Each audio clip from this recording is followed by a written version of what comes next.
শুভেচ্ছা। শুরু হলো সব খবর, কম সময়ে সব খবর একসাথে।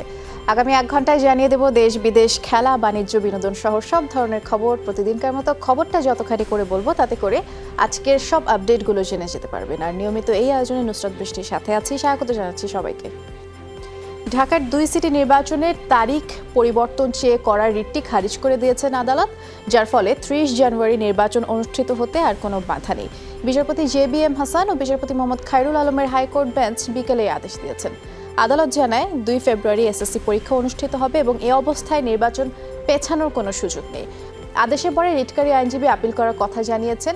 হিন্দু, বৌদ্ধ, খ্রিস্টান ঐক্য পরিষদের সাধারণ সম্পাদক রানা দাশগুপ্ত বলেছেন, আদালতের এই সিদ্ধান্তে তারা মর্মাহত। গতকাল শুনানিতে রাষ্ট্রপক্ষ জানায়, সরস্বতী পূজা রাষ্ট্রীয়ভাবে পালিত হয় না। নির্বাচন পিছিয়ে দিলে SSC পরীক্ষার্থীদের সমস্যা হবে এবং রাষ্ট্রের ব্যয় বাড়বে। সরস্বতী পূজার কারণে 30 জানুয়ারি ভোট গ্রহণের নির্ধারিত তারিখ পেছাতে রিট করেছিল এক আইনজীবী। ইতিমধ্যে প্রচারণা শুরু করে দিয়েছে এবং ইনশাআল্লাহ 30 তারিখে ইলেকশনটা হেল্ড হবে। এই সমস্ত কিছুই এই রাষ্ট্রীয় ক্যালেন্ডারের উপরে ভিত্তি করে নির্ধারিত হয়ে থাকে। তারা রাষ্ট্রীয় ক্যালেন্ডারের বিরুদ্ধে তাদের যেহেতু কোনো অবজেকশন নাই, সুতরাং এই অবজেকশনটা কোর্টের কাছে সাস্টেইন হয়। বাংলাদেশের যারা ভিন্ন ধর্মাবলম্বী তাদেরও যে ধর্মীয় অনুভূতি আছে, তাদেরও যে পুজো অর্চনা করার অধিকার রয়েছে, ক্রমাগত এর মধ্য দিয়ে এই অধিকারগুলোকে ক্ষুণ্ণ করা হচ্ছে। এদিকে সরস্বতী পূজার দিন ভোট না দেওয়ার দাবিতে শাহবাগ মোড় অবরোধ করেছে ঢাকা বিশ্ববিদ্যালয়ের শিক্ষার্থীরা। আমাদের সহকর্মী শওকত মঞ্জুর শান্ত খোঁজ খবর রাখছেন, তার সাথে কথা বলছে সরাসরি। শান্ত, রিটটি তো খারিজ করা হয়েছে, আজই খারিজ হয়ে গেছে, এখন শিক্ষার্থীরা বিক্ষোভ করছেন, সেখানে কি বলছেন আসলে?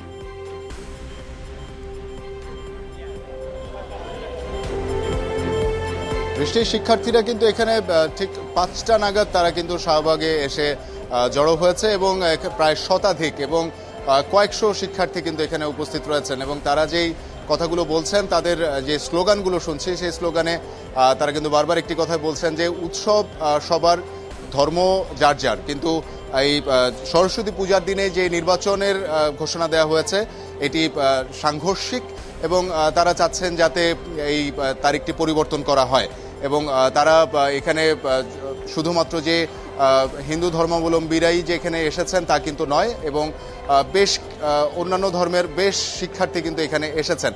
তাদের কয়েকজনের সাথে একটু কথা বলতে চাই আমি। এখানে বেশ কয়েকজন উপস্থিত আছেন ঢাকা বিশ্ববিদ্যালয়ের শিক্ষার্থী যারা আছেন। আসলে আপনারা কি দাবি করছেন? আসলে বঙ্গবন্ধুর সোনার বাংলায় বৈষম্যের কোনো ঠাঁই নাই। আমরা চাই 30 তারিখ যে নির্বাচনটা দিয়েছে সরস্বতী পূজার দিন, এই ডেটটা হয়তো 2-1 দিন পিছাই দিলে সবার জন্যই ভালো হয়। যেহেতু আমরা জগন্নাথ হলে যে পূজা, সারা বিশ্বের কিন্তু নজর থাকে সরস্বতী পূজার দিন জগন্নাথ হলের উপরে। এটা আমাদের ঐতিহ্য, এটা টিকিয়ে রাখার দায়িত্ব আমাদের সবার, হিন্দু, মুসলিম, বৌদ্ধ, খ্রিস্টান সবার। আপনার কাছে কি মনে হচ্ছে? এই উৎসবটা সকলের, আসলে বিদ্যার দেবী সরস্বতী দেবী এবং সকল শিক্ষা প্রতিষ্ঠানে এদিন এই উৎসবটা করা হয়ে থাকে এবং নির্বাচনও কিন্তু আমাদের একটা উৎসব, কিন্তু নির্বাচন এবং শিক্ষা প্রতিষ্ঠানে এই দুইটা একদম সাংঘর্ষিক পর্যায়ে চলে এসেছে। দেখুন 41-এর 1 অনুচ্ছেদে কিন্তু বলা আছে সেই সাংবিধানিক যেটা সেটা কিন্তু মানছে না। এর ফলে আমাদের যারা আমরা জগন্নাথ হলে থাকি, যে আমাদের পূজা, শুধুমাত্র আমাদের পূজা না, এদিন ঢাকা বিশ্ববিদ্যালয় এবং ঢাকার অন্তর্গত সকলেই জগন্নাথ হলে আসে। তাছাড়া যত শিক্ষা প্রতিষ্ঠান আছে সেখানে যদি আপনি দেখেন সেখানে পূজাটা হয়। এখন নির্বাচন যদি সেখানে পড়ে তো সেই পূজাটাও বিঘ্নিত হচ্ছে এবং নির্বাচনও বিঘ্নিত হচ্ছে, ফলে কিন্তু পূজার থেকে আমরা সরে আসছি। এর জন্য আমরা চাই পূজার ডেটটা যেখানে আছে সেটা তো আর পরিবর্তন করা সম্ভব না, সেহেতু নির্বাচনেরটা হয় আগে না পরে শিফট করলে সকলের জন্য ভালো হয়। এখানে যে শিক্ষার্থীরা এসেছেন সবাই তো হিন্দু ধর্মাবলম্বী নয়, অন্যান্য ধর্মাবলম্বীর আপনাদের যারা বন্ধুরা আছেন তারা কি বলছেন? জি, আমি নিজেও একজন মুসলিম, আর আমরা চাই যে বাংলাদেশ কিন্তু অসাম্প্রদায়িক। এই অসাম্প্রদায়িক বাংলাদেশে হিন্দু হোক আর মুসলিম, সকল উৎসবই সবার। আর তাই আমরা চাইছি যে একটা উৎসবের দিন এ ধরনের কোনো নির্বাচন না হয়। নির্বাচন একটা উৎসব, আমাদের সরস্বতী পূজা একটা উৎসব, দুইটা উৎসব যদি একসাথে হয় তাহলে কোনটা আমরা জয়েন করব? সব মিলে একটা বিশৃঙ্খলা সৃষ্টি হবে। তাই আমরা চাই যে পূজার দিনে যাতে উৎসব না হয়, ডেটটা 2-1 দিন পিছিয়ে দিলে সবার জন্য ভালো হয়। আপনি শুনছিলেন যে আসলে শিক্ষার্থীরা কিন্তু এভাবেই তাদের অভিযোগগুলো জানাচ্ছেন এবং এখানে অংশগ্রহণ করা শতাধিক শিক্ষার্থী কিন্তু একই স্লোগান এবং একই ভাষায় তারা কথা বলছেন। তাদের একটিই দাবি যে নির্বাচনের তারিখ কিছুটা পরিবর্তন করে যাতে সরস্বতী পূজার দিনটা কোনো না কোনোভাবে যেন ফ্রি করে দেওয়া হয়, অর্থাৎ স্বাভাবিকভাবে তারা যেন এই পূজায় অংশগ্রহণ করতে পারেন এবং নির্বাচনে অংশগ্রহণ করতে পারেন। বৃষ্টি, ধন্যবাদ শান্ত। বিজয়ী হয়ে অপরিকল্পিত শহরকে পরিকল্পিত শহর হিসেবে গড়ে তুলবেন বলে প্রতিশ্রুতি দিয়েছেন ঢাকা উত্তর সিটির আওয়ামী লীগ মেয়র প্রার্থী আতিকুল ইসলাম। দুপুরে আগারগাঁও এলাকায় দিনের প্রচারণার শুরুতে এই প্রতিশ্রুতি দিয়েছেন। তিনি বলেছেন, নৌকা বিজয়ী হলে খেলার মাঠের জন্য বিশেষ পরিকল্পনা নেওয়া হবে, একই সাথে মাদকের বিরুদ্ধে প্রতিরোধ গড়ে তোলা হবে বলেও জানিয়েছেন তিনি। সকালবেলা উঠে যখন আমরা নাস্তা খেতে হয়, আমাদেরকে ব্যায়াম করতে হয়, ঠিক বিএনপির প্রত্যেক দিনই এই একটি করে কথা বলতে হয় যে আমাদেরকে সেম প্লেইং লেভেল ফিল হচ্ছে না, আমাদেরকে মাঠে নামতে দিচ্ছে না। এই ধরনের মিথ্যা এবং অসত্য প্রচার থেকে আমি অনুরোধ করব আমার প্রতিপক্ষকে বিরত থাকার জন্য। বিএনপি নির্বাচনী প্রচারণায় বাধা এবং ভাঙচুর চলছে, হামলা হচ্ছে নেতাকর্মীদের উপরে। প্রচারণায় নেমে এমন অভিযোগ উত্তরে বিএনপি মনোনীত প্রার্থী তাবিত আওয়ালের। সকালে রাজধানীর উত্তর বাড্ডা এলাকা থেকে প্রচারণা শুরু করেন তিনি। বলেন, এখনও লেভেল প্লেইং ফিল্ড তৈরি হয়নি, সুষ্ঠু পরিবেশ তৈরি করতে ইসিকে কার্যকর ভূমিকা নেওয়ার আহ্বান জানান তিনি। তাবিত আওয়াল ভোটারদের বলেছেন, বিএনপির জয় হলে গণতন্ত্রের জয় হবে।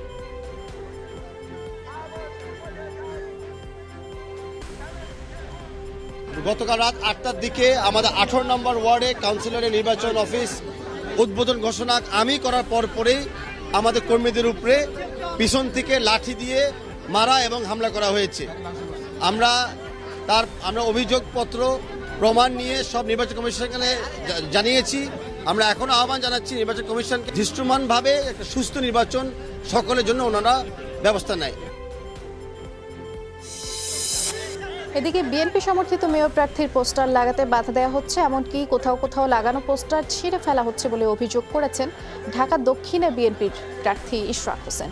রাজধানীর সবুজবাগ থেকে তিনি প্রচারণা শুরু করেন। এ সময় ইশরাক হোসেন বলেন, প্রচারণায় নেতাকর্মীদেরও বাধা এবং হুমকি দেওয়া হচ্ছে। হামলার ঘটনায় ভয় না পেয়ে মাঠে থাকার আহ্বান জানিয়ে ইশরাক হোসেন বলেছেন, নির্বাচনে বিজয় বিএনপিরই হবে। তাদের সমস্ত পোস্টার ছিঁড়ে ফেলছে, আমরা যারা পোস্টার লাগাতে যাচ্ছে তাদেরকে বাধাগ্রস্ত করা হচ্ছে, মারধর করা হচ্ছে এবং এমনও হুমকি দেওয়া হচ্ছে যদি আবার পোস্টার লাগাতে আসে থানা পুলিশে দিবে। পোস্টার লাগানো কি অপরাধ? পোস্টার লাগানো তো অপরাধ নয়, তাহলে কেন থানা পুলিশে দেওয়ার হুমকি দিবে পোস্টার লাগাতে গেলে? অন্যদিকে বিজয়ী হলে 24 ঘন্টা জনগণের সেবায় নিবেদিত থাকবেন বলে প্রতিশ্রুতি দিয়েছেন দক্ষিণ সিটির আওয়ামী লীগের মেয়র প্রার্থী শেখ ফজলে নূর তাপস। সকালে কামরাঙ্গীরচর এলাকায় নির্বাচনী প্রচারণায় গিয়ে এই প্রতিশ্রুতি দিয়েছেন তিনি। এ সময় তিনি কামরাঙ্গীরচরকে আধুনিক ঢাকায় পরিণত করার প্রতিশ্রুতিও দেন।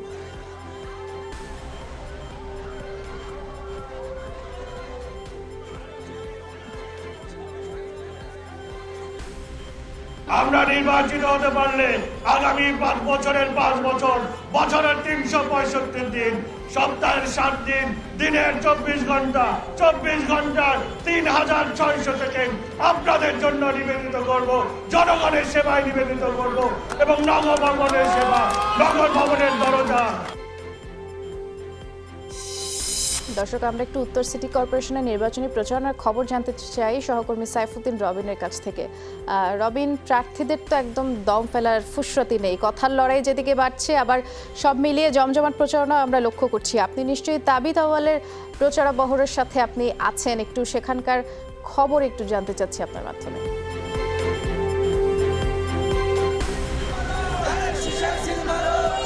বৃষ্টি, মোটামুটি বলা চলে যারা সিটি কর্পোরেশন নির্বাচনে প্রার্থিতা করছেন, প্রতিদ্বন্দ্বিতা করছেন মূলত মেয়র পদে, তারা প্রত্যেকেই কিন্তু বিরামহীন ছুটে চলছেন। যদি তাবিত আওয়ালের কথা বলতে চাই, যিনি বিএনপির হয়ে এই নির্বাচনে প্রতিদ্বন্দ্বিতা করছেন, তিনি সকাল 10টার পরে প্রচার কার্যক্রম শুরু করেছেন, এখনো চলছে এবং কোনো ধরনের বিরতি নেই, একেবারে নিরবচ্ছিন্ন এই প্রচার কার্যক্রম চালিয়ে যাচ্ছেন। উত্তর বাড্ডা থেকে যেটি শুরু করে মধ্য বাড্ডা, মেরুল বাড্ডা হয়ে পূর্ব বাড্ডা, দক্ষিণ বাড্ডা ঘুরে আদর্শনগর ঘুরে ভাটারা হয়ে এই মুহূর্তে কোকাকোলা হয়ে বাড়িধারা জে ব্লক পর্যন্ত যাওয়ারটাই হচ্ছে তার গন্তব্য। এবং এই প্রচার কার্যক্রমে তিনি যেমনটি বলছিলেন, গতকালও তার প্রচারণায় বাধা দেওয়া হয়েছে, নির্বাচনে একটি কার্যালয়ে ভাঙচুর করা হয়েছে এবং বলছেন যে বিএনপি দলীয় প্রার্থীর নেতাকর্মীদেরই কেবলমাত্র হামলা মামলার শিকার হতে হচ্ছে। সেই জায়গাটায় তিনি অর্থাৎ তাবিত আওয়াল যেটি বলছেন যে নির্বাচন কমিশনকে একটি সুষ্ঠু নির্বাচন অনুষ্ঠানের বিষয়ে আরও সক্রিয় ভূমিকা পালনের কার্যকর উদ্যোগ গ্রহণের আহ্বান জানিয়েছেন। জানিয়েছেন তিনি। বিপরীতে যদি বলতে চাই যে আওয়ামী লীগ দলীয় যিনি মেয়র প্রার্থী হিসেবে প্রতিদ্বন্দ্বিতা করছেন এই নির্বাচনে, আতিকুল ইসলাম, তিনি কিন্তু আজকে ঢাকা 13 আসনে প্রচারণা চালিয়েছেন এবং সেই সচল ঢাকার কথা বলছেন, যেটি বিপরীতে দাবি দেওয়া যেমনটি বলছেন অদম্য ঢাকা। অর্থাৎ অনেকটা একই রকমের নির্বাচনী সেই প্রচারণার ক্ষেত্রে নিজেদের উন্নয়ন পরিকল্পনাগুলো, তবে দুই প্রার্থী পরস্পরই উন্নয়নের যে চাকাটুকু সেটিকে সচল করে রাখার বিষয়ে একাত্মতা প্রকাশ করেছেন এবং বলছেন যে নির্বাচনে অংশগ্রহণমূলক যেন নির্বাচনটি হয় এবং দুপক্ষই বলছে সুষ্ঠু নির্বাচনের বিষয়ে নির্বাচন কমিশনের আরও তৎপর হওয়া প্রয়োজন।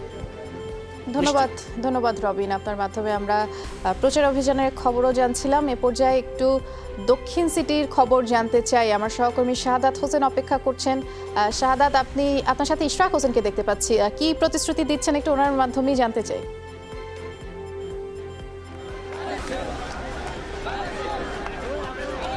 বৃষ্টি, আপনাকে ধন্যবাদ। আমরা আজকে সকাল থেকে এই খিলগাঁও, সবুজবাগ এবং মুগদা এলাকায় সকাল থেকে বিএনপি যে নির্বাচিত প্রার্থী ধানের শীষে প্রতীক নিয়ে লড়াই করছেন ইঞ্জিনিয়ার ইশরাক হোসেন, তার প্রচারণায় ছিলাম। ইঞ্জিনিয়ার ইশরাক আমাদের সাথে এই মুহূর্তে আছে, আমরা একটু সরাসরি তার কাছে যেতে চাই। আপনি তো কদিন থেকে নির্বাচনের জন্য প্রচারণা চালাচ্ছেন, মাঠের কি অবস্থা দেখছেন? মানুষ আপনাদের কি বলছে? আপনারা তো মাঠের চিত্র দেখতেই পাচ্ছেন, যেখানেই আমরা যাচ্ছি হাজার হাজার মানুষ মাঠে নেমে আসছে। ধানের শীষের পক্ষে গণজোয়ার সৃষ্টি হয়েছে এবং সকলেই বলছে যে তারা একটা পরিবর্তন চায় এবং তারা অবশ্যই 30 তারিখে মাঠে থাকবে এবং তারা ভোট দিতে যাবে। একটি বিষয় আপনি বলছিলেন লেভেল প্লেইং ফিল্ড বা নির্বাচনী প্রচারণায় বাধা দেওয়ার অভিযোগ, সে বিষয়টা একটু আমরা জানতে চাই। যে এই লেভেল প্লেইং ফিল্ডের শব্দটা বারে বারে উঠে আসছে, আমার মনে হয় এখন একটু সময় হয়ে এসেছে যে এই শব্দটা আমরা ব্যবহার করা ভুলে যাই, কারণ লেভেল প্লেইং ফিল্ড বলে বাংলাদেশে কোনো অস্তিত্ব নাই এটি নির্বাচনে। আর দ্বিতীয় হলো যে অভিযোগের বিষয়টি আমরা শুরু থেকেই জানি যে অভিযোগের ব্যাপারে কোনো কিছু করতে পারবে না নির্বাচন কমিশন, তাদের অনেক সীমাবদ্ধতা রয়েছে, এটিও আমরা বুঝি। তারপরেও আমরা আমাদের আইন অনুযায়ী, নিয়ম অনুযায়ী আমরা দিয়ে আসছি, প্রত্যেক দিনকার অভিযোগগুলো যাচ্ছে, তো এটি ওইভাবেই পড়ে থাকে টেবিলে। আরেকটি বিষয় শেষ জানতে চাই, সেটি হচ্ছে যে যদি আপনি নির্বাচিত হন নগর পিতা হিসাবে, আপনি কি করবেন এই নগরের জন্য? এটি তো একটা বিশাল বড় প্রশ্ন, এটা তো একটা জনসমাবেশে দাঁড়িয়ে এটার উত্তর দেওয়া খুব ডিফিকাল্ট। আমি বিভিন্ন সময় বিভিন্ন টক শোতে গিয়েছি, বিভিন্ন সভা সেমিনারে বলেছি, আমার ইশতেহারেও বলবো। তবে আমি এক কথায় বলতে চাই, আমরা একটা বাসযোগ্য নগরী গড়ে তুলতে চাই। এরকম একটা অবসবাসযোগ্য, একটা দূষিত নোংরা ময়লা শহর আমরা আর চাই না, নগরবাসী চায় না। আমরা একটা বাসযোগ্য পরিষ্কার নগরী গড়ে তুলব। আপনাকে ধন্যবাদ। বৃষ্টি, আসলে এখানে যে সকাল থেকে আমরা আসলে দেখতে পাচ্ছিলাম যে মানুষের আসলে এই বিএনপির যে প্রচারণা, সেই প্রচারণায় আসলে এখানে অনেক বেশি মানুষজন জড়ো হয়েছেন। সকাল থেকে নির্বাচনী প্রচারণা আসলে চালিয়ে যাচ্ছেন। শাহাদাত, আমরা কিন্তু আপনার মাধ্যমে বিএনপির যে মেয়র প্রার্থী ইশরাক হোসেনের কথা শুনছিলাম। আমি একটু বিশেষ করে আওয়ামী লীগের যে মেয়র প্রার্থী আছেন শেখ ফজলিনুর তাপস, তার কথাও জানতে চাচ্ছি, কারণ তিনিও কিন্তু বারবার তার প্রচারণায় বলেছেন 24 ঘন্টায় তিনি নিবেদিত প্রাণ হিসেবে কাজ করবেন বিজয়ী হলে। তার সম্পর্কে তিনি কি এছাড়াও ভোটারদের প্রতিশ্রুতি দিচ্ছেন একটু আপনার মাধ্যমে জানতে চাই শাহাদাত।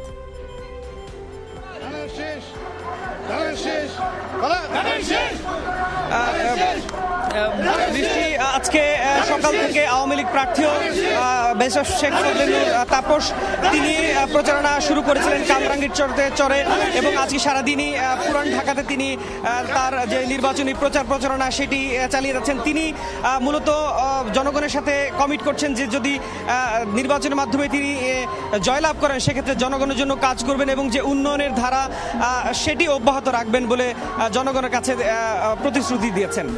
অর্থাৎ যে যার মতো করেই প্রচারণা চালাচ্ছেন এবং আমাদের সহকর্মীরা, দর্শক দেখছিলেন, আমার সহকর্মীদের মাধ্যমে সেই খবরগুলো আপনাদেরকে জানাচ্ছিলাম। শাহাদাত, ধন্যবাদ। আপনার মাধ্যমে দেখছিলাম সেখানকার চিত্র। রাতের বেলা ব্যালট যেন ভরা না হয়, বিষয়ে ব্যবস্থা নিতে নির্বাচন কমিশনের প্রতি আহ্বান জানিয়েছেন ঢাকা দক্ষিণের জাতীয় পার্টির মেয়র প্রার্থী হাজী সাইফুদ্দিন আহমেদ মিলন। দুপুরে রাজধানীর কাকরাইলে নির্বাচনী প্রচারণায় আহ্বান জানিয়েছেন তিনি। গত নির্বাচনে ভোট কেন্দ্রে ভোটার ছিল না, এবারও যদি রাতের বেলায় ভোট হয় তাহলে কেন্দ্রে লোক যাবে না বলেও তিনি মন্তব্য করেছেন। বারবার যদি একই ধরনের নির্বাচন করা হয় তাহলে ইতিমধ্যেই ভোট কেন্দ্রের লোকজন কমে গেছে, জনগণ ভোট কেন্দ্রে ভোট দিতে উৎসাহ হারিয়ে ফেলছে। যদি এবারও সেই একই নির্বাচন হয় তাহলে জনগণ আর ভোট কেন্দ্রে যাবেই না। চূড়ান্ত সিদ্ধান্ত নেওয়া হয় যে আমরা নির্বাচন করব এবং নির্বাচনের দিন পর্যন্ত আমরা নির্বাচন পরিচালনা করব এবং বিজয় লাভের জন্যই নির্বাচনে আমরা অংশ নিচ্ছি। মুসলিম দেশগুলোর সাথে সম্পর্ক জোরদার করতে মধ্যপ্রাচ্যের দেশগুলোতে নিযুক্ত বাংলাদেশি রাষ্ট্রদূতদের প্রতি আহ্বান জানিয়েছেন প্রধানমন্ত্রী শেখ হাসিনা। এছাড়া তাদের বাজারে বাংলাদেশি পণ্য বিস্তারের পাশাপাশি বিদেশি ব্যবসায়ীদেরকে আগ্রহী করে তোলার আহ্বান জানান প্রধানমন্ত্রী। এর আগে প্রধানমন্ত্রীর উপস্থিতিতে আমিরাতের জাতীয় তেল কোম্পানি ইএনওসি এবং বাংলাদেশের বিদ্যুৎ ও জ্বালানি খনিজ সম্পদ বিভাগের মধ্যে সমঝোতা স্মারক স্বাক্ষরিত হয়। 3 দিনের সরকারি সফর শেষে আজ রাতে দেশে ফেরার কথা রয়েছে প্রধানমন্ত্রী শেখ হাসিনার। ক্ষমতাসীনরা গোটা দেশকে নির্যাতনের কারখানা বানিয়েছে বলে অভিযোগ করেছেন বিএনপি মহাসচিব মির্জা ফখরুল ইসলাম আলমগীর। দুপুরে গুলশানে বিএনপির গণতান্ত্রিক আন্দোলনের সময় ক্ষতিগ্রস্ত পরিবারের সাথে মতবিনিময়ে এমন অভিযোগ করেছেন। তিনি বলেছেন, যতই নির্যাতন নিপীড়ন হোক থেমে থাকা যাবে না, লড়াই অব্যাহত রাখার আহ্বান জানান তিনি। যে তারা আজকে জনগণের ভোটের অধিকার কেড়ে নিয়েছে এবং একটা সমাজ তৈরি করছে, রাষ্ট্র তৈরি করছে, যে সমাজ এবং রাষ্ট্র এই দেশের মানুষের ভবিষ্যৎকে তৈরি করতে ব্যর্থ হয়েছে। স্বপ্নের পদ্মা সেতুতে আজ আরও একটি স্প্যান বসানো হয়েছে। এতে দৃশ্যমান হলো সেতুর 3 কিলোমিটারের বেশি অংশ। সকালে কনস্ট্রাকশন ইয়ার্ড থেকে 21 নম্বর স্প্যানটি ভাসমান ক্রেনে করে জাজিরা প্রান্তের উদ্দেশ্যে রওনা দেওয়া হয়, পৌঁছায় 11টা নাগাদ এবং এরপরে 32 ও 33 নম্বর পিলারে তা বসানোর কার্যক্রম শুরু হয়। বিকেল 3টা নাগাদ সেটি সম্পন্ন করেন শ্রমিক ইঞ্জিনিয়াররা। এ মাসে আরও 2টি স্প্যান বসানোর আশা করছেন প্রকল্প সংশ্লিষ্টরা। অস্থিরতার বৃত্তে বন্দী পুঁজিবাজার, ক্ষুব্ধ হতাশ ক্ষুদ্র বিনিয়োগকারীরা। নিয়ন্ত্রক সংস্থার বিরুদ্ধে নিষ্ক্রিয়তার অভিযোগ তাদের। বাজার উত্তরণের দাবিতে দুপুরে মানববন্ধন করেছেন তারা। 1 বছরের ব্যবধানে ঢাকা স্টক এক্সচেঞ্জের বাজার মূলধন কমেছে প্রায় 1 লাখ কোটি টাকা। পতনের মধ্য দিয়ে শুরু হয় ঢাকা ও চট্টগ্রাম স্টক এক্সচেঞ্জের লেনদেন। ডিএসইর প্রধান সূচক 87 পয়েন্ট কমে দাঁড়িয়েছে 4036 পয়েন্টে, যা 4 বছর 9 মাসের মধ্যে সর্বনিম্ন। খাদের মধ্যে পড়ে যাওয়ার মূল কারণ হচ্ছে সিকিউরিটি এক্সচেঞ্জ কমিশনের চেয়ারম্যান সহ সম্পূর্ণ পরিচালনা পর্ষদ এবং ঢাকা স্টক এক্সচেঞ্জ তারা সম্পূর্ণভাবে দায়ী। 2010 সাল থেকে আমরা এই মার্কেটে আছি। এই 10-এর মধ্যেও আমরা আমাদেরকে অনেকটুক আমরা ধরে রাখার চেষ্টা করছি, কিন্তু এখন আর সম্ভব না। আমাদের পোর্টফোলিওর দিকে তাকালে মানে খুব কষ্ট, অত্যন্ত পরিতাপের বিষয় যে আমরা হাউস থেকে এখন পোর্টফোলিও নিতে ভয় পাই। খামেনি বিরোধী বিক্ষোভকারীরা সবাই মার্কিনি বা তাদের মিত্র দেশগুলোর গুপ্তচর। সোমবার ইরানের বিচার বিভাগীয় প্রধান হুঁশিয়ারি দিয়েছেন, বিমান ভূপাতিতের ঘটনাকে ইস্যু বানিয়ে তৃতীয় পক্ষকে অসন্তোষ ছড়াতে দেয়া যাবে না এবং একই দিন প্রেসিডেন্ট ডোনাল্ড ট্রাম্প জানিয়েছেন, সন্ত্রাস দমনে চালানো হয়েছে অভিযান, একে রাজনৈতিক প্রতিহিংসা হিসেবে দেখার সুযোগ নেই।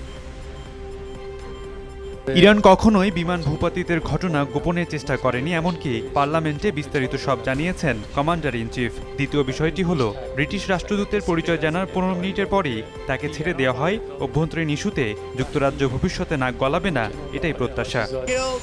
মার্কিন নিরাপত্তা রক্ষায় বাগদাদ বিমানবন্দরে অভিযান চালানো পুরোপুরি সঙ্গতিপূর্ণ, কারণ বিশ্বের শীর্ষ সন্ত্রাসী কাশেম সুলাইমানিকে হত্যা করা হয়েছে। সে বহু মার্কিনীর হন্তারক।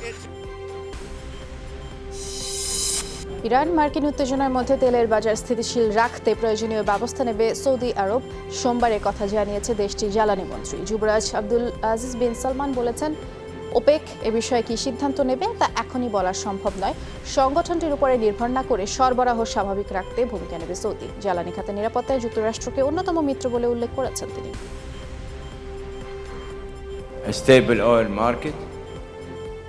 বিশ্ববাজারে চাহিদা অনুযায়ী সরবরাহ নিশ্চিত ও টেকসই প্রবৃদ্ধির জন্য প্রয়োজনীয় সবকিছুই করব, হঠাৎ করে যাতে দাম পড়ে না যায় সেদিকে লক্ষ্য রাখছি, কারণ এতে দীর্ঘমেয়াদী ক্ষতির মুখে পড়বে জ্বালানি শিল্প। এখাতে সুরক্ষা ও নিরাপত্তায় যুক্তরাষ্ট্র আমাদের অন্যতম মিত্র, তাই তাদের উপর অনেক কিছুই নির্ভর করে।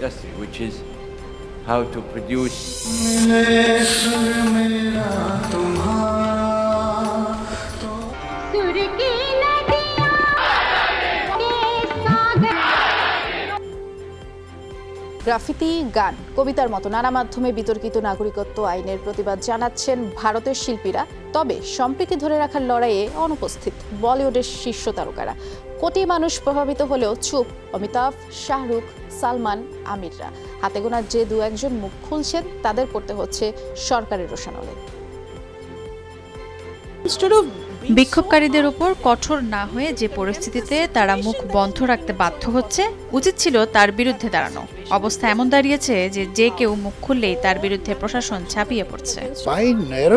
নিপীড়িত হিন্দুদের নাগরিকত্ব দেওয়ার বিরুদ্ধে আমি নই, কিন্তু দুশ্চিন্তার কারণ হলো নির্দিষ্ট কিছু দেশ থেকে নির্দিষ্ট কিছু ধর্মের মানুষকে আশ্রয় দেওয়া, এর পেছনে কোনো অসাধু উদ্দেশ্য আছে। নিজ বাসভবনে বিচ্ছিন্নতাবাদীদের আশ্রয় দেয়া গ্রেফতার হয়েছেন ভারত নিয়ন্ত্রিত জম্মু কাশ্মীরের এক পুলিশ কর্মকর্তা। শ্রীনগরের বাড়িতে হিজবুল মুজাহিদিন সদস্যদের আশ্রয় দেওয়ার অভিযোগে আনা হয়েছে এই দাবিন্দর সিং এর বিরুদ্ধে। একই সাথে সংগঠনটির 3 সদস্যকেও গ্রেফতার করা হয়েছে। দাবিন্দর সিং এর বাড়িতে তল্লাশি চালিয়ে উদ্ধার করা হয়েছে 2টি পিস্তল, একটি AK-47 রাইফেল। সংক্ষিপ্ত সফরে পাকিস্তান যাওয়ার ঘোষণা দিয়ে এখন তাদের প্রতিক্রিয়া জানার জন্য অপেক্ষায় বিসিবি।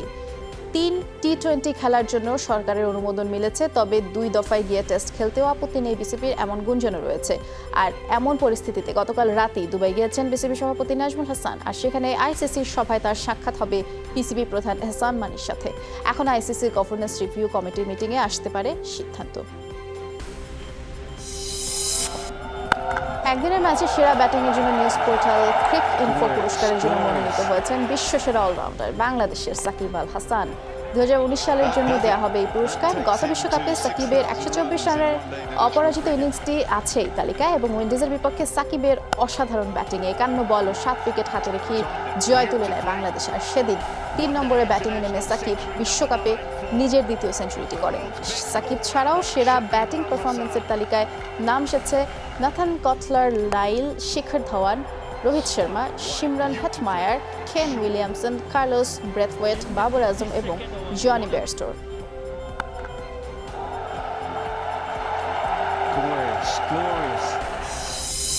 বিপিএল এর খবরে ফাইনালে যাওয়ার লড়াই দ্বিতীয় কোয়ালিফায়ারে কাল মুখোমুখি হবে Chattogram Challengers Rajshahi Royals. Mirpur home of ক্রিকেটে সন্ধ্যা 6:30টায় ম্যাচ শুরু হবে প্রথম কোয়ালিফায়ারে। খুলনার কাছে হেরে ফাইনালে যাবার দ্বিতীয় সুযোগ রাজশাহীর জন্য এই ম্যাচ।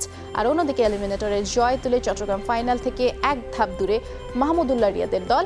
এবার বিপিএল এর রবিন লিগে নিজেদের 2 মোকাবেলায় একটি করে ম্যাচ জিতেছে রাজশাহী রয়্যালস এবং চট্টগ্রাম চ্যালেঞ্জার্স।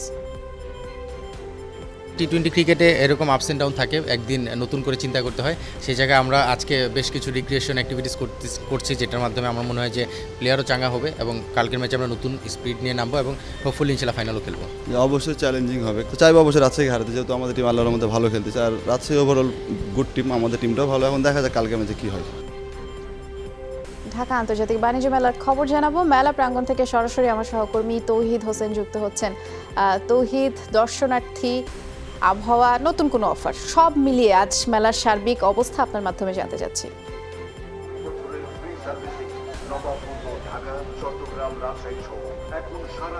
বৃষ্টি, দর্শনার্থী, আবহাওয়া এবং নতুন অফার 3টি মিলিয়ে কিন্তু এই মুহূর্তে বাণিজ্য মেলায় বিকেলের পর থেকে আমরা দেখছি বেশ সুখবর পাওয়া যাচ্ছে, বেশ জমজমাট অবস্থা। আজকে এই মুহূর্তে আমরা যেমন ভিড় দেখতে পাচ্ছি, এখানে যারা অংশ নিয়েছে বিভিন্ন প্রতিষ্ঠান, 400-রও বেশি প্রতিষ্ঠান, সবার সাথে কথা বলার সুযোগ আমার হয়নি, বাট র্যান্ডমলি আমরা যাদের সাথে কথা বলেছি তারা কিন্তু বলেছেন যে এরকম ভিড় তাদের গত কয়েকদিনে খুব একটা চোখে পড়েনি। একটু ভিড়টা আমি আপনাকে দেখাতে চাই। পেছনে যদি দেখতে পান, এই ওখান থেকে যত দূরে চোখ যাচ্ছে মানুষের কিন্তু লোকারণ্যই বলা যায়। এই ভিড়টি কিন্তু প্রতি মুহূর্তে বাড়ছে।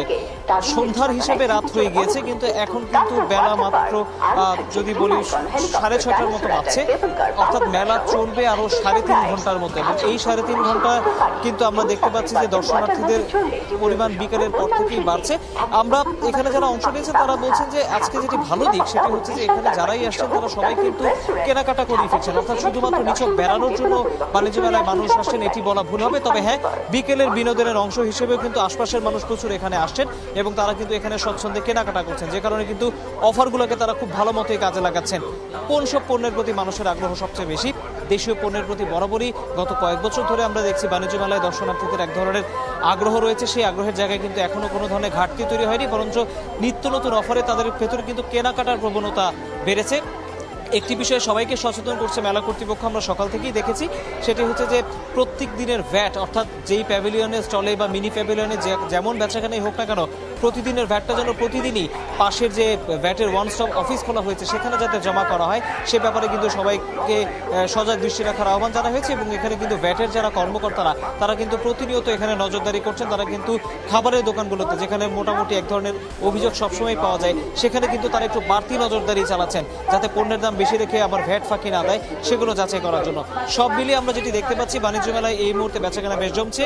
শুক্রবার নাগাদ বেচাকেনা আরও জমবে এবং শুক্র এবং শনিবার এর পরিসর আরও বাড়বে বলে আমাদেরকে কিন্তু এখানে অংশগ্রহণকারী প্রতিষ্ঠানের যারা অংশ নিচ্ছেন প্রতিনিধি তারা কিন্তু আমাদেরকে জানিয়েছেন। বৃষ্টি, ধন্যবাদ তৌহিদ। আপনার মাধ্যমে আমরা মেলা থেকে ঘুরে আসলাম। দর্শক, আমার সহকর্মী যেমনটি জানাচ্ছিল, বাণিজ্য মেলা মানেই ঘর সাজানোর বাহারি পণ্যের সমাহার। আর তাই বাণিজ্য মেলায় আসা ক্রেতাদের বড় অংশই আসছেন হোম টেক্সটাইল সামগ্রীর বিভিন্ন স্টল ও প্যাভিলিয়নে।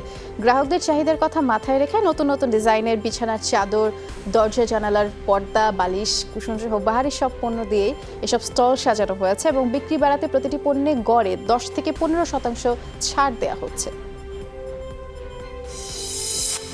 রাজধানী মোহাম্মদপুর বেড়িবাঁধে সাদেক খান কৃষি মার্কেটে অভিযান চালিয়ে টিসিবির 2 টন পেঁয়াজ জব্দ করেছে র্যাবের ভ্রাম্যমাণ আদালত। এ ঘটনায় আটক দুজনকে 6 মাসের বিনাশ্রম কারাদণ্ড দেওয়া হয়েছে। র্যাবের নির্বাহী ম্যাজিস্ট্রেট সরওয়ার আলম জানিয়েছেন, গতরাতে গোপন খবর পেয়ে টিসিবির পেঁয়াজ সহ 2 ব্যবসায়ীকে আটক করা হয়। এই কাজে জড়িতদের চিহ্নিত করার চেষ্টা চলছে বলেও নির্বাহী ম্যাজিস্ট্রেট জানিয়েছেন। ক্যাসিনো কাণ্ডের অন্যতম হোতা আলোচিত 2 ভাই এনামুল হক এনু ও রূপন ভূঁইয়াকে 4 দিন করে রিমান্ড দিয়েছে আদালত। গতকাল ঢাকার কেরানীগঞ্জ থেকে তাদের আটক করে সিআইডি এবং আটকের সময় তাদের কাছ থেকে নগদ 40 লাখ টাকা উদ্ধার করা হয়। 71 মানবতা বিরোধী অপরাধের মামলায় মৃত্যুদণ্ডপ্রাপ্ত জাতীয় পার্টির নেতা এবং সাবেক কৃষি প্রতিমন্ত্রী সৈয়দ মোহাম্মদ কায়সারের মৃত্যুদণ্ডের রায় বহাল রেখেছেন আপিল বিভাগ। প্রধান বিচারপতি সৈয়দ মাহমুদ হোসেনের নেতৃত্বাধীন আপিল বেঞ্চ এই রায় ঘোষণা করেছেন। এর আগে 2014 সালের 23 ডিসেম্বর তৎকালীন আন্তর্জাতিক অপরাধ ট্রাইব্যুনাল 2 এর চেয়ারম্যান বিচারপতি ওবায়দুল হাসানের নেতৃত্বাধীন আদালত কায়সারকে মৃত্যুদণ্ড দেন। গণহত্যা, হত্যা, নির্যাতন, অগ্নিসংযোগ, লুণ্ঠন এবং ধর্ষণ সহ 14টি অভিযোগ সবকটি প্রমাণিত হয় কায়সারের বিরুদ্ধে। উইদিন 15 ডেজ রিভিউ করা যাবে। তো আমাদের সেই রিভিউর স্কোপ আছে, এটা আমরা পুঙ্খানুপুঙ্খরূপে আমরা দেখব এবং আমরা রিভিউ ফাইল করব। সৈয়দ কায়সারের পক্ষ থেকে আপিল বিভাগে আপিল দায়ের করে এবং আপিলের রায় আজকে ঘোষিত হয়েছে এবং সেই রায়ে তার মৃত্যুদণ্ডাদেশের 5, 12 এবং 16 সেটিকে বহাল রাখা হয়েছে এবং বাকি চার্জগুলোতে তাকে মৃত্যুদণ্ডাদেশ কমিয়ে তাকে আমৃত্যু কারাদণ্ডাদেশ দেওয়া হয়েছে। রাজশাহী আন্তর্জাতিক টেনিস কমপ্লেক্স থেকে জাফর ইমামের নাম অপসারণের দাবিতে সংবাদ সম্মেলন করেছেন মুক্তিযোদ্ধারা। বক্তারা অভিযোগ করেন, জাফর ইমাম পাকিস্তানি হানাদার ও রাজাকার বাহিনীর অন্যতম সহযোগী ছিলেন। টেনিস কমপ্লেক্স থেকে তার নাম অপসারণ করা না হলে লাগাতার আন্দোলনের হুঁশিয়ারি দিয়েছেন মুক্তিযোদ্ধারা। শরীয়ত বয়াতিকে কারাগারে পাঠানোর নির্দেশ দিয়েছেন টাঙ্গাইলের সিনিয়র জুডিশিয়াল ম্যাজিস্ট্রেট আদালত। এর আগে 3 দিনের রিমান্ড শেষে দুপুরে আদালতে হাজির করা হয় তাকে। পরে তার বিরুদ্ধে 12 ফেব্রুয়ারি তদন্ত প্রতিবেদন জমা দিতে পুলিশকে নির্দেশ দেন আদালত। সেই সাথে নির্দেশ দেন জেল হাজতে পাঠানোর। ডিজিটাল নিরাপত্তা আইনে গেল শনিবার টাঙ্গাইলের সিনিয়র জুডিশিয়াল ম্যাজিস্ট্রেট মোহাম্মদ আসলাম মিয়া তার 3 দিনের রিমান্ড মঞ্জুর করেন। এর আগে ময়মনসিংহের ভালুকার বাসিল এলাকা থেকে শরীয়ত বয়াতিকে গ্রেফতার করা হয়।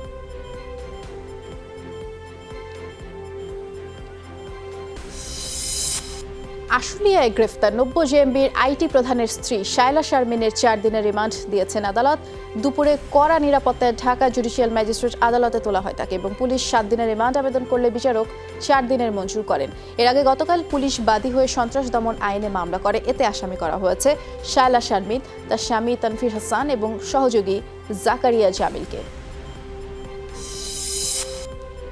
কুমিল্লা নৈশ প্রহরী নাসির উদ্দিনের ছিন্ন বিচ্ছিন্ন মরদেহ উদ্ধারের ঘটনায় এখনও কাউকে গ্রেফতার করতে পারেনি পুলিশ। এ ঘটনায় অজ্ঞাতনামাদের আসামি করে মামলা করেছেন নিহতের বাবা।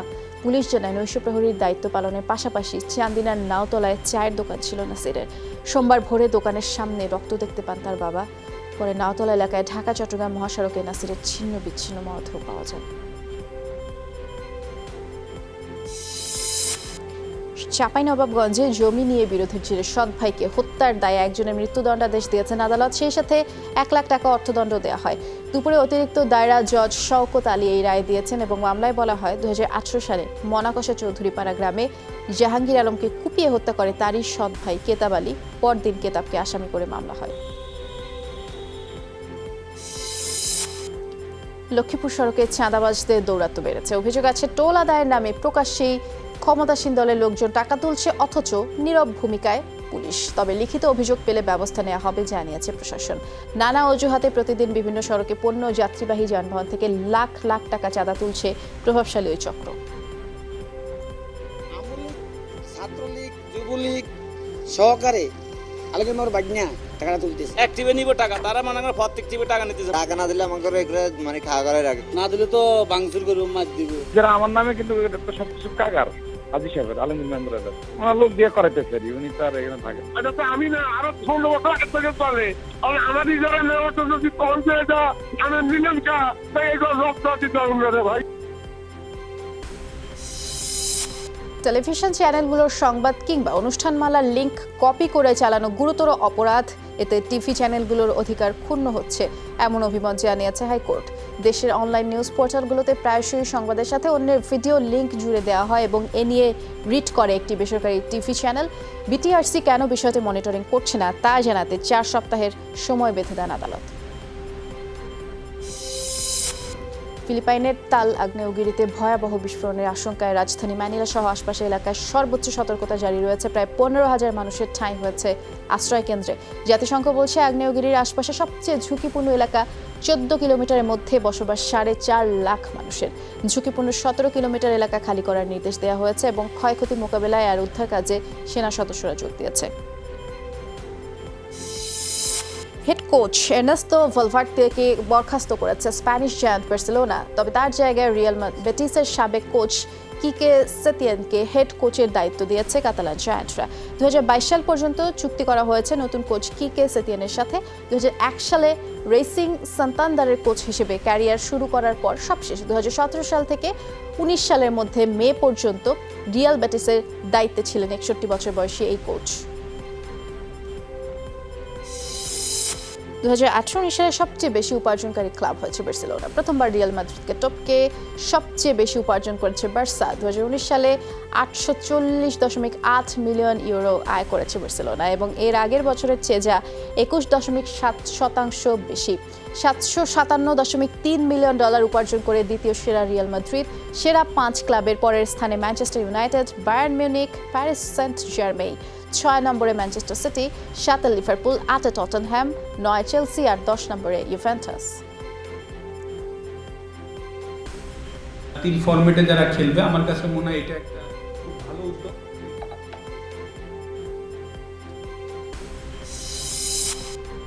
টেস্ট ম্যাচ ফি বাড়ানো ইতিবাচক। তরুণ প্রজন্ম আরও অনুপ্রাণিত হবে মনে করেন 2 সিনিয়র ক্রিকেটার মাশরাফি বিন মুর্তজা এবং মাহমুদুল্লাহ রিয়াদ। ক্রিকেটের 3 ফরম্যাটেই ম্যাচ ফি বাড়িয়েছে বিসিবি, যে কারণে সব ফরম্যাটেই খেলবেন যারা সেই ক্রিকেটারদের আয় বাড়বে 1 লাফে। এবছর 10টি টেস্ট সহ 70 দিনের মতো মাঠে থাকবে জাতীয় ক্রিকেট দল এবং সেখানে সব ম্যাচ খেলতে পারলে শুধু বোনাস বাদে একজন ক্রিকেটারের আয় হতে পারে 1.25 কোটি টাকার মতো। 3 ফরম্যাটে যারা খেলবে আমার কাছে মনে হয় এটা একটা খুব ভালো উদ্যোগ ক্রিকেট বোর্ডের, কারণ যারা 3 ফরম্যাটের জন্য অ্যাভেলেবেল থাকবে তাদের বেতন অবশ্যই যারা 1 ফরম্যাট খেলে বা 2 ফরম্যাট খেলে তাদের থেকে বেশি হওয়া উচিত। ইভেন যারা টেস্ট ক্রিকেটকে বেশি প্রাধান্য দেয় তাদের বেতন কি বেশি করা উচিত। আমি এটা বলছি না যে আগ্রহ ছিল না, বাট আমার মনে হয় মানে অ্যাট দি এন্ড এটা আমাদের ব্রেড অ্যান্ড বাটার, আমাদের পারিশ্রমিক আমরা এখান থেকে পাই। তো আমার মনে হয় ছেলেরা আরও বেশি এনকারেজমেন্ট পাবে। স্মরণযাত্রার আলোচনা সভায় পালন হচ্ছে নাট্যাচার্য সেলিম আল দ্বীনের 12তম প্রয়াণ দিবস। দিনটি উপলক্ষে জাহাঙ্গীরনগর বিশ্ববিদ্যালয়ের নাটক ও নাট্যতত্ত্ব বিভাগ স্মরণযাত্রার আয়োজন করে এবং সেটি পুরাতন কলা ভবনের সামনে সকালে র্যালি শুরু হয়, সেলিম আল দ্বীনের সমাধিতে গিয়ে শেষ হয়।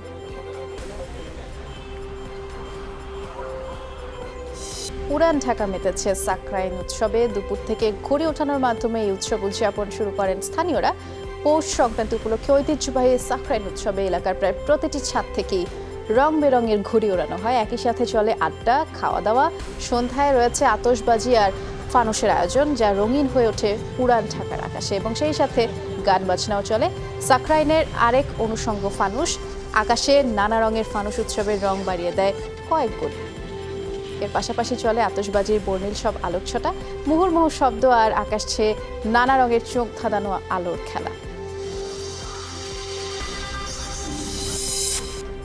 দর্শক, সিলেটের লালবাজারে মৎস্য মেলা এবং প্রদর্শনী চলছে। আমাদের সহকর্মী মাইদুল ইসলাম রাসেল সেখান থেকে যোগ দিয়েছেন, জেনে নেব সেখানকার খবর। রাসেল, আজ তো আয়োজনের দ্বিতীয় দিন, হাওর বাওরের মাছই বেশি দেখা যায় সাধারণত যতদূর জানি। মাছের সরবরাহ কেমন দেখছেন? এছাড়া বেচা কেনার বিষয়টি একটু জানাবেন।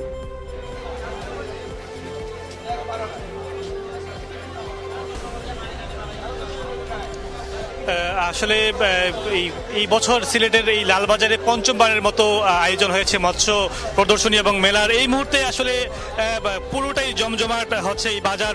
প্রচুর আসলে হাওরের মাছ বা দেশি মাছ আমরা দেখতে পেয়েছি। সবগুলো মাছই কিন্তু বেশ বড় বড়, কারণ হচ্ছে এখন যে সময় প্রাকৃতিকভাবেই সবগুলো হাওরে আসলে বড় মাছগুলোই আসলে ধরা পড়ছে। অপরদিকে আসলে সামুদ্রিক মাছও বেশ এসেছে এখানে। ময়ূরপঙ্খী নামে একটি মাছ তারা বলছেন সিলেটের লোকজনের কাছে, সেই মাছটিও এই কেটে বিক্রি করা হচ্ছে, সেটি আমরা একটু আগে দেখতে পেয়েছি। তবে সামুদ্রিক মাছের পাশাপাশি যে বিদেশি কিছু মাছ ছিল সকাল থেকে দুপুর পর্যন্ত, এই মুহূর্তে আমরা সেগুলো দেখতে পাচ্ছি না। তবে দেশি মাছ, বিশেষ করে বোয়াল মাছ এবং মৃগেল মাছ আমরা বেশি দেখতে পেয়েছি। পাবদা মাছও রয়েছে। দামের দিক দিয়ে আসলে অন্যান্য সময়ে যেরকম দাম থাকে, মেলা উপলক্ষে কোনো কোনো মাছের দাম একটু বেশি, আবার কোনো কোনো মাছের দাম অনেকটাই কম। তবে একটি বিষয় উল্লেখ করার মতো হচ্ছে, সিলেটে বড় মাছের চাহিদা একটু বেশি সব সময়। সেই বিষয়টিকে মাথায় রেখে ব্যবসায়ীরা অনেকটা প্রতিযোগিতা করে আসলে কার চেয়ে বড় মাছ নিয়ে আসতে পারে এই বাজারে, সেই বিষয়টিকে তারা আসলে সবসময় গুরুত্ব দেন এবং গতকাল থেকে এখন পর্যন্ত সেটি দেখতে পেয়েছি। সবচেয়ে বেশি রৌ মাছ দেখতে পেয়েছি।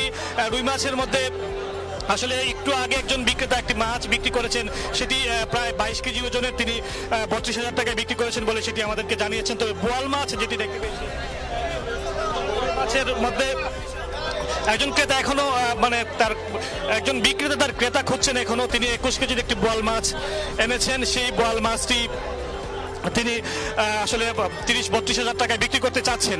সব মিলিয়ে জমজমাট এখন এই মুহূর্তে আপনি দেখতে পাচ্ছেন। মানুষ যেরকম এসেছেন আসলে মাছ দেখার জন্য, কিনে নিয়ে যাওয়ার, কেনার জন্য, বিক্রেতারা আসলে খুশি, তারা এই সময়টির জন্য অপেক্ষা করে থাকেন। আপনি দেখতে পাচ্ছেন আসলে যেটি বলা হচ্ছিল, বিক্রেতারা বলছিলেন আসলে ময়ূরপঙ্খী মাছ, সেই মাছটি কেটে বিক্রি করার প্রক্রিয়া চলছে। অনেক আসলে উৎসুক জনতা এসেছেন। সব মিলে আসলে উৎসব মুখর পরিবেশে দ্বিতীয় দিনটি পার হয়েছে। সবশেষ একটি তথ্য দিতে চাই, এবছর তারা 50 লক্ষ টাকার আসলে লক্ষ্যমাত্রা নিয়ে মেলাটি আয়োজন করেছে। 50 লক্ষ টাকার মাছ তারা বিক্রি করতে চান। বৃষ্টি এই ছিল আমার কাছে লালবাজার থেকে। তো সেই লক্ষ্যমাত্রা অতিক্রম করে যাবে। অনেক ধন্যবাদ, আপনার মাধ্যমে দেখছিলাম সেটি। বরগুনার রিফাত শরীফ হত্যা মামলায় প্রাপ্ত ও অপ্রাপ্তবয়স্ক আসামিদের বিরুদ্ধে আজ 5 জনের সাক্ষ্য নেওয়া হয়েছে এবং জেলা ও দায়রা জজ আদালত এবং নারী ও শিশু নির্যাতন দমন ট্রাইব্যুনাল সাক্ষ্য গ্রহণ কার্যক্রম অনুষ্ঠিত হয়। সাক্ষ্য নেওয়ার পরবর্তী দিন ধার্য করা হয়েছে বুধবার এবং একই সাথে রিফাতের স্ত্রী আয়েশা সিদ্দিকা মিন্নির জামিন কেন বাতিল হবে না তার উত্তরও দেবেন সংশ্লিষ্ট আইনজীবী।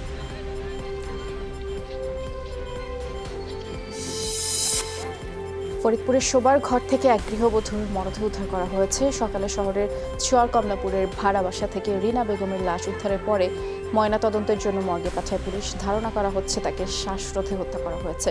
পুলিশ ও নিহত স্বজনরা জানায়, 9 বছর আগে ট্রাক চালক হাসানের সাথে রিনার বিয়ে হয়। নানা বিষয়ে তাদের মধ্যে দাম্পত্য কলহ চলছিল। গাইবান্ধার পলাশবাড়িতে এক আওয়ামী লীগ নেত্রীর বিরুদ্ধে হয়রানিমূলক মামলা দিয়ে ফাঁসানোর অভিযোগ করেছে প্রতিবন্ধী যুবক ও তার স্বজনরা। সম্প্রতি সংবাদ সম্মেলনে এমনটাই দাবি করা হয়েছে। এতে একাত্মতা জানিয়েছে সাধারণ মানুষ, মুক্তিযোদ্ধা সহ ক্ষমতাসীন দলের অনেক নেতাকর্মী। তাদের অভিযোগ, হয়রানিমূলক মামলা দিয়ে অর্থ আদায় নেশা। জেলা মহিলা আওয়ামী লীগের সহ সাংগঠনিক সম্পাদক শ্যামলী আক্তারের। অনেক অপকর্ম করছে, আমরা অনেক সহ্য করতেছি, সহ্য করতে করতে আমরা এ পর্যায়ে আসছি। সেই আওয়ামী লীগের কিছু ক্ষমতা অপব্যবহার করে বহুত ফ্যামিলিকে পলাশবাড়িতে ধ্বংস করছে। 31টি মামলা আছে, সেদিক থেকে আগামীতে অবশ্যই আমরা দলীয় শৃঙ্খলা রক্ষার স্বার্থে আমরা সাংগঠনিক ব্যবস্থা নিব। রাজনৈতিক ব্যাপার রাজনৈতিকভাবে দেখব, এটা কোনো রাজনৈতিক ব্যাপার না, কোনো হয়রানি না, কোর্টে প্রমাণ হবে। রাজশাহী 2 আসনের সংসদ সদস্য ওয়ার্কার্স পার্টির সাধারণ সম্পাদক ফজলে হোসেন বাদশাকে প্রাণনাশের হুমকির প্রতিবাদে মানববন্ধন করেছে নগরীর অন্তত 50টি সংগঠন। সকালে রাজশাহী নগরীর সাহেববাজার 0 পয়েন্টে এই কর্মসূচি পালিত হয়। এই সময় বক্তারা অভিযোগ করেন, একজন সংসদ সদস্যকে হুমকি দেওয়ার পরও প্রকাশ্যে ঘুরে বেড়াচ্ছে। বক্তারা দ্রুত তাকে গ্রেফতারের দাবি জানান। ঘন কুয়াশার কারণে আজ 6 ঘন্টা বন্ধ থাকার পরে স্বাভাবিক হয় হযরত শাহজালাল আন্তর্জাতিক বিমানবন্দরের কার্যক্রম। ভোর 4টা থেকে বন্ধ রাখা হয়েছিল। বিমানের সব ধরনের ফ্লাইট সকাল 9:30 পর্যন্ত। আন্তর্জাতিক এবং অভ্যন্তরীণ গন্তব্যে কোনো ফ্লাইট ছেড়ে যায়নি, অবতরণ করেনি বিদেশি কোনো বিমান। রানওয়েতে দৃষ্টিসীমা 600 থেকে 800 মিটার থাকা বাঞ্ছনীয়, কিন্তু ভোরে এটি নেমে এসেছিল মাত্র 100 মিটারে। ভয়াবহ শীতের মধ্যে চাঁপাইনবাবগঞ্জের রহনপুর রেল স্টেশনের শতবর্ষী এক বৃদ্ধাকে ফেলে রেখে গেছে তার স্বজনরা এবং সেখানে প্রায় 14 দিন মৃত্যুর সাথে পাঞ্জা লড়েছেন তিনি। যদিও আশপাশের দোকানদাররা অসহায় ওই নারীকে নিজেদের সর্বোচ্চ সহায়তা করেছে। বিষয়টি জানাজানি হলে স্থানীয় প্রশাসন বৃদ্ধা নারীকে ভর্তি করে হাসপাতালে, তবে তার স্বজনদের পরিচয় এখনো জানা যায়নি। আমারও তো এটা তো আমি সন্তান হিসেবে এটা আমি মানে এটা দেখতে পারি এবং দায়িত্ব নিতে পারি। আমি মনে করি যে বলে যে আমি ওনার সন্তান হিসাবে এটা দায়িত্ব পালন। হচ্ছে তার তীব্র অবহেলা, অপুষ্টি, ম্যালনিউট্রিশন থেকে তার এই সমস্যাটা হয়েছে। যে অবস্থা পাইছে তার তুলনায় এই মুহূর্তে অনেক ভালো। ঘন কুয়াশায় প্রায় প্রতি রাতেই শিমুলিয়া কাঁঠালবাড়ি রুটে ফেরি চলাচল বন্ধ থাকে। দেশের অন্যতম গুরুত্বপূর্ণ এই নৌ রুটে হাড় কাঁপানো শীতে ভোগান্তির শেষ নেই যাত্রী ও পরিবহন শ্রমিকদের। ঘাটে বিশ্রামাগার, টয়লেট সংকটের সমাধান দীর্ঘদিনেও হয়নি। ট্রাকগুলো দীর্ঘ সময় আটকে থাকায় ব্যবসায়ীরা বেশ ক্ষতিগ্রস্ত হচ্ছেন। বরফের উপরে জরুরি বার্তা SOS লেখা দেখে আলাস্কা থেকে উদ্ধার করা হলো এক ব্যক্তিকে। সাব-জিরো তাপমাত্রায় 20 দিন আটকা ছিলেন টাইসন স্টিলি নামের ওই পর্যটক এবং সাথে থাকা রেডিও অকেজো হওয়ায় বহির্বিশ্বের সাথে সংযোগও হারান। কাছের লোকালয়টিও ছিল প্রায় 32 কিলোমিটার দূরে।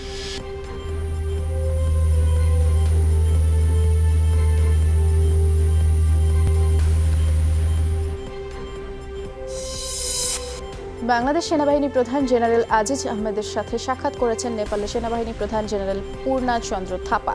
সকালে ঢাকা সেনানিবাসে এই সৌজন্য সাক্ষাৎ করেন তারা। এ সময় তারা পারস্পরিক কুশলাদি বিনিময় ছাড়াও দুদেশের সেনাবাহিনীর মধ্যে বিদ্যমান সুসম্পর্ক এবং দ্বিপাক্ষিক প্রশিক্ষণ নিয়েও আলোচনা করেন। চলতি মাসে আনুষ্ঠানিকভাবে বিজেপি সভাপতির দায়িত্ব নিতে যাচ্ছেন জেপি নাড্ডা। শিগগিরই নির্বাচনের তারিখ ঘোষণা করা হবে এবং 20 জানুয়ারি পর্যন্ত মনোনয়ন জমার তারিখ নির্ধারণ করা হয়েছে। বিজেপি দ্বিতীয় দফায় ক্ষমতায় এলে স্বরাষ্ট্রমন্ত্রী হন অমিত শাহ, আর সে সময় থেকে এখনও ভারপ্রাপ্ত দলীয় প্রেসিডেন্ট হিসেবে দায়িত্ব পালন করে যাচ্ছেন নাড্ডা। প্রশিক্ষণরত 21 সৌদি নৌসেনাকে বহিষ্কার করল যুক্তরাষ্ট্র। মঙ্গলবার নাগাদ তাদের বিরুদ্ধে তদন্ত শেষ হলে নিজ দেশে পাঠানো হবে। সোমবার এক সংবাদ সম্মেলনে অ্যাটর্নি জেনারেল উইলিয়াম বার জানিয়েছেন, অভিযুক্তরা চাইল্ড পর্নোগ্রাফি এবং মার্কিন বিরোধী কার্যক্রমে জড়িত। তাদের সামাজিক যোগাযোগ মাধ্যমে জিহাদি বার্তা পোস্টের প্রমাণও মিলেছে।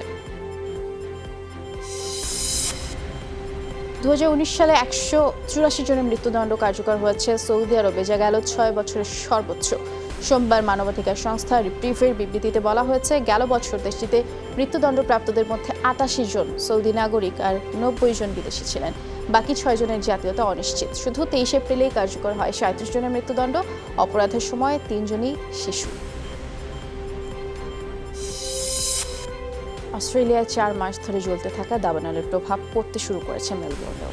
নিউ সাউথ ওয়েলস আর ভিক্টোরিয়া রাজ্যে জ্বলতে থাকা আগুনের ধোঁয়ায় আচ্ছন্ন মেলবোর্ন। স্বাস্থ্য ঝুঁকির কারণে জরুরি অবস্থা জারি করা হয়েছে স্থানীয় বাসিন্দাদের। পাশাপাশি বন্যপ্রাণী রক্ষায় জরুরি পদক্ষেপ নেওয়া হয়েছে, বাড়ানো হয়েছে তহবিল।